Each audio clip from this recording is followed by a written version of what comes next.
Hello साथियों, कैसे हैं? मैं विकास एक बार फिर स्वागत करता हूं आपके अपने चैनल विकास गुप्ता क्लासेस में। आज हम बात करेंगे प्रश्नावली 7.1 और उसके पहले हम लोग बात करेंगे कुछ बेसिक कॉन्सेप्ट है ना। बेसिक कॉन्सेप्ट में हम लोग सीखेंगे, ठीक है, कोऑर्डिनेट ज्योमेट्री के को बेसिक फार्मूले वगैरह क्या होते हैं, क्या भुज होता है, क्या कोटि होता है, इसके बारे में हम आप चर्चा करेंगे और चर्चा करने के बाद में फिर अपने चैप्टर को हम लोग पढ़ेंगे। आइए शुरू करते हैं भैया।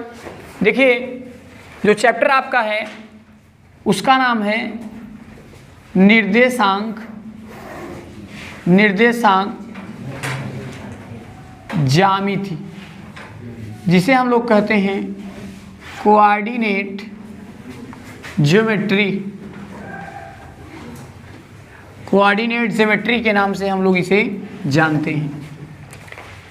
इसे हम लोग कहते हैं कोऑर्डिनेट ज्योमेट्री यानी निर्देशांक ज्यामिति। निर्देशांक ज्यामिति पढ़ने के लिए आप सबको ये पता होना चाहिए कि रेने देकार्ते इनके जनक माने जाते हैं।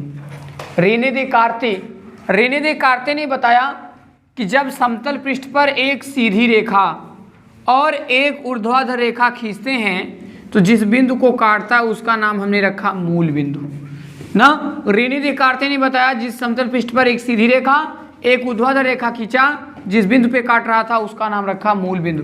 मैंने इसका नाम रखा x axis and x dash axis, इसका नाम रखा वाई एक्सिस, इसका नाम रखा वाई डैश एक्सिस और इसका नाम रखा ओरिजिन।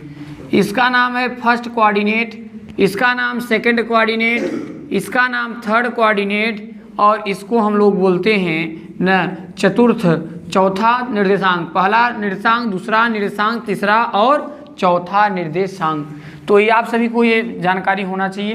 ये वाई डैश, एक्स डैश। अच्छा, एक बात और है, एस एक्स, ये आपको जो एक्स अक्ष देख रहे हैं ना, एक्स एक्सिस, इस पर एक्स अक्ष पर एक्स एक्सिस पर ना यहाँ जो होंगे वो धनात्मक लिखे जाएंगे और जो इस तरफ होंगे वो ऋणात्मक में लिखे जाएंगे, निगेटिव में लिखे जाएंगे।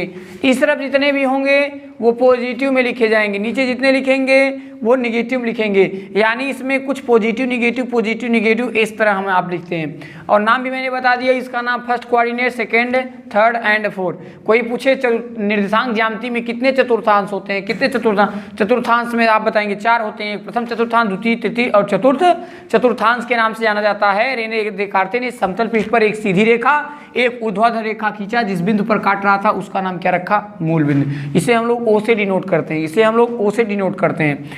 अब मैं आपको बताऊं, ये फर्स्ट कोऑर्डिनेट में जितने होंगे सब प्लस प्लस होते हैं और इसमें होते हैं वो माइनस प्लस होते हैं और इसमें माइनस माइनस होते हैं और इसमें प्लस और माइनस होते हैं। कुछ लोगों को ये होता है सर इसका कन्फ्यूजन हो जाता है। कन्फ्यूजन नहीं होना चाहिए। कैसे कन्फ्यूजन नहीं होना चाहिए? प्लस प्लस के बाद आता है माइनस, प्लस प्लस प्लस है ना, प्लस के बाद आता है माइनस, तो माइनस प्लस ले लिए। और आपको यहाँ पे देखना है प्लस के बाद क्या आया, माइनस माइनस। या तो आप ऐसा भी कर सकते हैं कि पहले वाले में प्लस प्लस और इसी का अपोजिट माइनस माइनस। इस तरह प्लस के बाद आता है माइनस तो माइनस प्लस और इसी का अपोजिट हो जाएगा प्लस माइनस। तो आप कहीं ना कहीं ये देख रहे हैं कि एकदम इसे शानदार तरीके से याद करने का आपके पास एक प्लान तैयार हो गया। अब आपको यहाँ ये सीखने के लिए मिलेगा एक भुज और एक कोटि। निर्देशांक, जो निर्देशांक होता है, निर्देशांक इक्वल में आप लोग का होता है भुज कामा कोटि। आप सभी को जैसे जो एक्स अक्ष पर जितने भी लिखे गए हैं वो भुज कहलाएंगे और वाई अक्ष पर जितने लिखे जाते हैं वो कोटि कहलाते हैं। यानी निर्देशांक के स्थान पे बराबर क्या होगा, भुज कामा कोटि, भुज कामा कोटि, भुज कामा कोटि। ये निर्देशांक की बात मैं कर रहा हूँ, ये भुज कामा कोटि होती है। अब आप समझिएगा, निर्देशांक इक्वल टू भुज कामा कोटि। भुज को मैंने एक्स और कोटि को आई माना, मैंने लिख दिया। आप ये भी कह सकते हो कि जो सबसे पहले लिखा गया हो वो भुज है और जो बाद में लिखा गया है वो कोटि है, जो पहले लिखा जाएगा भुज है, जो बाद में लिखा जाएगा कोटि है ना। अब अगर मेरा मन किया कि y को पहले लिख दिया, x को पहले लिख लिया, तो आपके अनुसार तो कोटि होना चाहिए फिर भुज, पर ये गलत है। आप इसको उठा के कर दिए ना तो ये पहले आया है, तो इसलिए अब यह y यहाँ भुज हो गया और x आपका कोटि हो गया, क्योंकि ये आपके स्थान चेंज कर सकते हैं, बट भुज और कोटि कभी अपना स्थान बदलता नहीं है। तो ये बात आप सभी को पता होना चाहिए कि भुज और कोटि अपना स्थान कभी नहीं बदलता। अगली बात, जैसे आपको मैं बता रहा हूँ कि कुछ चीज़ें से आप लिख रहे हैं तो वो कहाँ जाएगा, ये अगर मान लीजिए कि वो मतलब प्लस बनता है कि माइनस बनता है, इसके बारे में समझेंगे। जैसे एग्जांपल आप लीजिए, मैंने यहाँ ले लिया 2,4, यहाँ देख रहे हैं, फिर मैंने ले लिया -5,6, फिर मैंने ले लिया -7,-9, फिर मैंने ले लिया 5,-10, ये आपके बीच में मैंने ले लिया। अब आप देख पा रहे हैं कि जो 2,4 है ये दोनों प्लस प्लस हैं, और ये प्लस प्लस होने के लिए ये प्रथम चतुर्थांश में जाएगा। फिर देखिए आगे माइनस है फिर प्लस है, आगे देखा करिए माइनस प्लस, ये माइनस प्लस द्वितीय वाले चतुर्थांश में जाएगा, तो अर्थात यहाँ आपका ये दूसरे चतुर्थांश में चला गया। दोनों माइनस माइनस हैं तो ये तीसरे चतुर्थांश में चले जाएंगे, एक प्लस एक माइनस है तो ये चौथे वाले चतुर्थांश में चला जाएगा। और मैं आपको बता रहा हूँ कि ये आगे वाला जो आपको दिख रहा है ये आपका भुज है, ये आपका भुज है, ये आपका भुज है, ये आपका भुज है। और मैं आपको बताऊं कि जो ना कोटि जो पीछे होते हैं वो कोटि कहलाते हैं। देखिए ये वाला कोटि है, यहाँ ये भी कोटि है, यहाँ ये भी कोटि है, और यहाँ ये भी क्या है, कोटि है। तो आपने क्या देखा, भुज समझ लिया, कोटि समझ लिया, चतुर्थांश समझ लिया, प्रथम चतुर्थांश, द्वितीय चतुर्थांश, तृतीय चतुर्थांश, चतुर्थ चतुर्थांश, भुज क्या होता है, कोटि क्या होता है, ये सारी चीज़ें आपने समझ लिया। तो चलिए अब आइए हम कुछ आगे इसके फार्मूला पे बात करेंगे।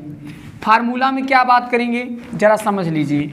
फार्मूला में अगर हम लोग बात करेंगे तो सबसे पहले मान लीजिए, सबसे पहला फार्मूला अगर आप लोग ध्यान देंगे तो इसे हम लोग कहते हैं दूरी सूत्र। दूरी सूत्र के नाम से भी जाना जाता है, लेकिन कहाँ, दो बिंदु लेते हैं। एक बिंदु मैंने ले लिया P और एक दूसरा पॉइंट ले लिया Q, इसका कोऑर्डिनेट x1, y1 और इसका कोऑर्डिनेट x2, y2 ले लिया। और मैंने क्या किया, यहाँ तक तो ले लिया।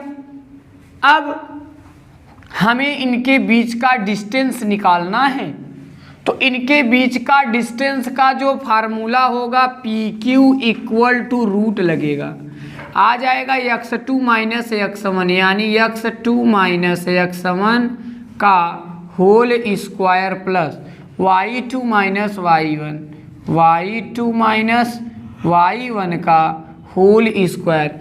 ये क्या हुआ, दो बिंदुओं के बीच की दूरी क्या हुआ, x2 माइनस x1 का whole square plus y2 minus y1 का होल स्क्वायर। इसे हम लोग दो बिंदुओं की बीच की दूरी के नाम से जानते हैं, ठीक है। इसे हम लोग कहेंगे दो बिंदुओं के बीच की दूरी, है ना। तो ये फार्मूला को आप लोग एकदम तैयार रखेंगे। इसे कहते हैं दूरी सूत्र, यानी दो बिंदुओं के बीच की दूरी P की इक्वल टू रूट में x2 माइनस x1 का whole square plus y2 minus y1 का होल स्क्वायर। इस फार्मूला को आप लोग तैयार रखिएगा। अब मान लीजिए सेकेंड फार्मूला आता है मध्य बिंदु। मध्य बिंदु सूत्र। तो मध्य बिंदु जब सूत्र आप लोग देखेंगे तो मध्य बिंदु जो सूत्र होता है वहाँ ये क्या कहता है, मान लीजिए यही हमारे पास पॉइंट हो गया P और यहाँ नाम मैंने रख दिया x1, y1 और एक पॉइंट मैंने ले लिया Q और यहाँ आ जाएगा x2, y2। अब हमें इस पॉइंट मान लीजिए यहाँ मैंने नाम रख दिया A और ये हमारा मध्य बिंदु है, हमें इसका पॉइंट निकालना चाहिए। तो इसके लिए फार्मूला जो लगाएंगे x, y, इसका कोऑर्डिनेट आ जाएगा x1 प्लस x2 y2 कामा y1 प्लस y2/2। ये देखिए आप इस फार्मूला को एकदम तैयार रखिए। आगे बढ़ते हैं भैया, आगे बढ़ते हैं। मूल बिंदु से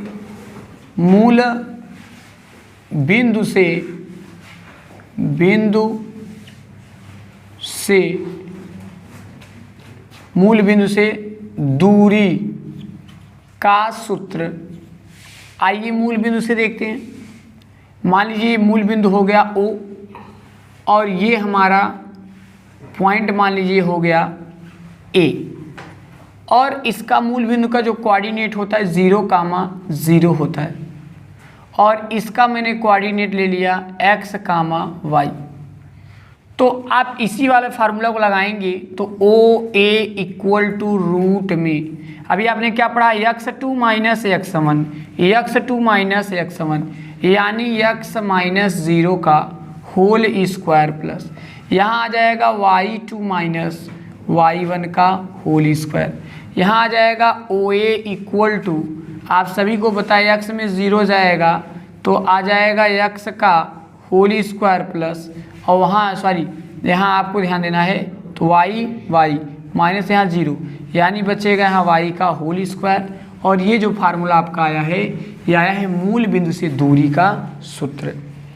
आइए और आगे बढ़ते हैं भैया, आइए देखते हैं विभाजन सूत्र नंबर 4। इसका नाम है विभाजन सूत्र। फिलहाल इसमें एक अंतः और बाह्य विभाजन होता है तो एक ही विभाजन पढ़ना है, अंतः विभाजन। कैसे पढ़ेंगे इसको लिखेंगे पहले x, y equal to bracket लगा लिया। अब आपको ऐसे बनाना होगा, यहाँ फिर कामा लगा के फिर एक और बनाना होगा। ये देखिए बन गया। यहाँ जो होता है, यहाँ आप जो बनाएंगे तो ये आपको ध्यान रहना चाहिए। पहले आपने क्या लिखा है, यहाँ लिख देंगे m1 प्लस m2, यहाँ भी लिख देंगे m1 प्लस m2, और यहाँ जब लिखेंगे तो आ जाएगा क्या, यहाँ ध्यान दीजिएगा, यहाँ आ जाएगा नहीं m1 plus m2 x1 x2 अपान m1 प्लस m2। ऐसे यहाँ भी लिखेंगे m1 प्लस m2 y1, यहाँ आ जाएगा y2। और इस सूत्र का जो नाम होगा वो हमारा सूत्र होगा विभाजन सूत्र। इसी सूत्र को हम लोग विभाजन सूत्र के नाम से जानते हैं। एक फार्मूला आप लोग और तैयार कर लेंगे तो वो पूरा आप लोग को हेल्प देगा। तो चलिए वो फार्मूला को मैं यहाँ ऊपर लिख देता हूँ, ठीक है, आप लोग उसे नोट कर लेंगे। त्रिभुज का क्षेत्रफल 4 नंबर हुआ, 5 नंबर लिखते हैं। त्रिभुज का क्षेत्रफल इक्वल में आ जाएगा, यहाँ ब्रैकेट लगा के ऐसे कर देते हैं। पहले आपको क्या करना होगा, रूट लगाना होगा। एकदम इजी वे में ट्रिक बताएंगे। सबसे पहले आपको x1 लिखिए, ये देखिए, फिर प्लस लगा दीजिए। यहाँ क्या लिखेंगे x2, फिर ब्रैकेट लगा दीजिए, फिर प्लस लगा दीजिए x3 ना, x3 लगा दिए, और यहाँ भी ब्रैकेट लगा दीजिए। ये देखिए यहाँ भी क्या लग गया, ब्रैकेट। अब यहाँ देखिए, यहाँ लिखेंगे y माइनस वाई, यहाँ भी y माइनस वाई, यहाँ भी y माइनस वाई। देखिए 1 के बाद 2 आता है, 2 के बाद 3 के बाद यहाँ देखिए यहाँ 2 है, 2 के बाद आएगा 1, 1 के बाद आएगा 2, और यहाँ देखिए 3 है, 3 के बाद आएगा 1 है ना, 2 के बाद 3 आएगा ना, 3 के बाद फिर 1 आएगा, फिर ऐसे यहाँ 3 है तो 1, फिर उसके बाद क्या आ जाएगा 2। और यही जो फार्मूला आपका तैयार हुआ है इसे हम लोग कहते हैं त्रिभुज का क्षेत्रफल। यानी डायरेक्ट आप ऐसे याद कर सकते हैं x1 y2 minus y3 plus x2 y3, ठीक है, यहाँ लिखेंगे थोड़ा अच्छा लगेगा, y3 minus y1 plus x3, यहाँ जाएगा y1 माइनस y2। तो भैया इतने सारे फार्मूलों को आप लोग क्या करिए, तैयार कर लीजिए, और जितने बढ़िया से आप इन फार्मूलों को तैयार कर लेंगे उतना बढ़िया आपको चैप्टर एकदम इजी वे में समझ में आ जाएगा, ठीक है, नोट कर लीजिए। आइए भी आगे चलते हैं। आगे हम लोग बात करेंगे, ये सारे फार्मूला को आप लोग एकदम अच्छे से तैयार कर लीजिएगा। जितना बढ़िया से आप लोग फार्मूला अपना पूरा लर्न कर लेंगे उतना बढ़िया आप लोग को क्वेश्चन लगाने में कोई दिक्कत नहीं होगी। देखिए प्रश्नावली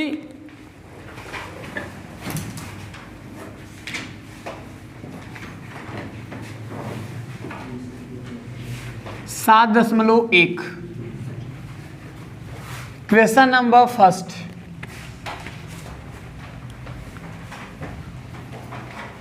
बीच की दूरियां ज्ञात कीजिए।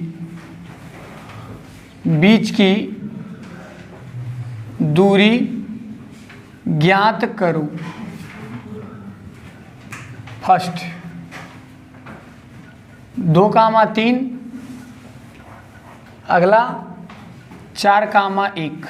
ये देखिए, इसका नाम मैंने ए रख दिया, इसका नाम बी, इसका नाम x1 y1 x2 y2। ऐसे गाना गा के याद करो, x1 y1 x2 y2 x1 y1 x2 y2। एकदम इजी वे में फार्मूला आप ऐसे रखिए इसी पे। अब इसको बीच की दूरी का फार्मूला लगाना है, तो ए बी इक्वल टू आ जाएगा रूट में x2 माइनस x1 का whole square plus y2 minus y1 का होल स्क्वायर। तो यहाँ आ जाएगा A B equal to root में x2 कितना है 4 माइनस x1 कितना है 2 का होल स्क्वायर प्लस y2 कितना है 1 माइनस y1 कितना है 3 का होल स्क्वायर। यहाँ देखिए आ जाएगा कितना, 4 में से जाएगा 2 तो 2 का होल स्क्वायर प्लस यहाँ 3 में से 1 जाएगा माइनस 2 का होल स्क्वायर, यानी 2 दूनी का 4 रूट में आ जाएगा 8। और इसे आप लिख सकते हैं रूट में 2 क्या लिख देंगे मात्रक, यानी 2 दूनी 4 4 दूनी 8। आइए इसी का सेकेंड नंबर भी देख लेते हैं। सेकेंड नंबर क्वेश्चन क्या कर रहा है कि -5, फिर अगला वाला पॉइंट कह रहा है क्या ना -1,3, इसका नाम ए, इसका नाम बी, इसका नाम x1 y1 x2 y2। अब इनके बीच का जब डिस्टेंस निकालेंगे A B equal to root में x2 माइनस x1 का whole square plus y2 minus y1 का होल स्क्वायर। यहाँ आ जाएगा रूट में x2 minus 1 minus x1 minus 5 इस तरफ रखेंगे तो प्लस 5 का होल स्क्वायर, और y2 कितना दिया है 3 माइनस y1 कितना दिया है 7 का होल स्क्वायर, यानी रूट में आ जाएगा 5 में से 1 जाएगा 4 का होल स्क्वायर, और 7 में से 3 जाएगा माइनस 4 का होल स्क्वायर। 4 चौक आ जाएगा 16, 4 चौक 16, और यहाँ आ जाएगा रूट में 32। आप आगे बढ़ा सकते हैं, आप लिख सकते हैं ना 32 का पहले एलसीएम लेंगे तो 16 दूना 32, 8 दूनी 16, 4 दूनी 8, 2 दूनी 4, 2 1 के 2, यानी इसका जो पेयर बन गया तो आ जाएगा 2 दूनी 4 रूट 2, 4 चौक 16, 16 दूनी 32, यानी आएगा 4 रूट में 2 क्या आ गया मात्रक। ये आपका आ गया क्या 4 रूट 2 मात्रक आ गया। आप इसे अच्छे से ऐसे देखिए। एक क्वेश्चन और देख लीजिए, question number third. Question number third में क्या कह रहा है ए कामा बी। क्वेश्चन नंबर थर्ड कह रहा है ए कामा बी, यहाँ लिखते हैं ए कामा बी, फिर आगे कह रहा है माइनस ए कामा माइनस बी, माइनस ए कामा माइनस बी, इसका नाम रखेंगे ए, इसका नाम बी। ये आपका आ जाएगा x1 y1 x2 y2। अब इसमें डिस्टेंस का फार्मूला लगा दीजिए, A B equal to root में फार्मूला क्या कहता है x2 माइनस x1 माइनस ए का whole square, y2 minus y1 का होल स्क्वायर, यानी रूट में आ जाएगा ए माइनस 2a का whole square plus minus 2b का होल स्क्वायर। यहाँ रूट में 2 दूनी का 4 a स्क्वायर प्लस 2 दूनी का 4 b स्क्वायर, यानी रूट में 4 को कॉमन ले लेंगे तो a square plus b square, और इसका वर्गमूल निकालेंगे 2 दूनी 4 रूट में a square plus b square क्या आ जाएगा मात्रक, और यही क्या आपका है आंसर। तो उम्मीद करते हैं आपको ये वीडियो अच्छा लगा होगा। आप लोग इसको अच्छे से नोट करिए, फिर इसके आगे हम लोग बात करते हैं।